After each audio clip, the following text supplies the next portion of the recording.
امام علی علیہ السلام سے دربار میں آ کر کسی نے سوال کیا کہ یا علی علیہ السلام، ہر جانور کے منہ میں زبان ہے لیکن مچھلی کے منہ میں زبان کیوں نہیں ہے اور یہ پانی میں ہی کیوں رہتی ہے؟ تو امام علیہ السلام نے فرمایا کہ اے بندے، اے شخص، یاد رکھنا، اللہ نے مچھلی کو بھی زبان دی تھی اور زمین پر چلنے کی طاقت بھی دی تھی، لیکن اس مچھلی نے خود پر خود ہی ظلم کیا ہے، جس کی وجہ سے اس کی زبان اور چلنے کا شرف چھین لیا گیا۔ تو اس بندے نے پوچھا کہ یا علی علیہ السلام، ایسا کون سا ظلم اس مچھلی نے کیا ہے کہ اس کا یہ شرف چھین لیا گیا، اس کی زبان چھین لی گئی، اس سے چلنے کا، زمین پر خشکی پر چلنے کا حق چھین لیا گیا؟ تو مولا علیہ السلام نے فرمایا کہ بندے، جب حضرت آدم علیہ السلام کو خلق کیا گیا اور حکم دیا گیا سب فرشتوں کو کہ ان کو سجدہ کیا جائے، تو اس وقت شیطان نے اللہ تعالیٰ کی نافرمانی کی، سجدہ نہیں کیا، تو اللہ تعالیٰ نے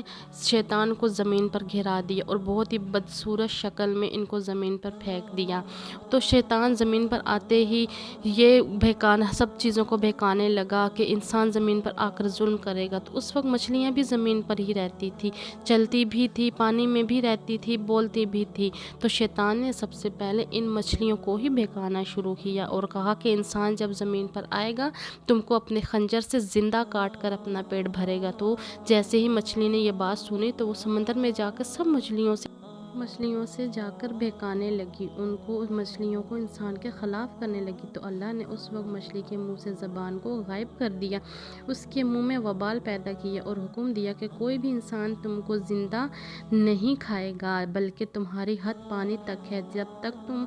پانی میں ہو زندہ رہو، جیسے ہی تم پانی سے جدا ہوگی، جیسے ہی تم پانی سے الگ ہوگی، خود ہی تڑپ تڑپ کر مر جاؤ گی۔ تو اس سے یہی، جب حلال مچھلی پانی سے جدا ہوتی ہے تو وہ تڑپتی ہے اور جسم کا سارا خون اس کے گلے میں آ کے جمع ہو جاتا ہے اور یوں مچھلی کا گوشت خون سے پاک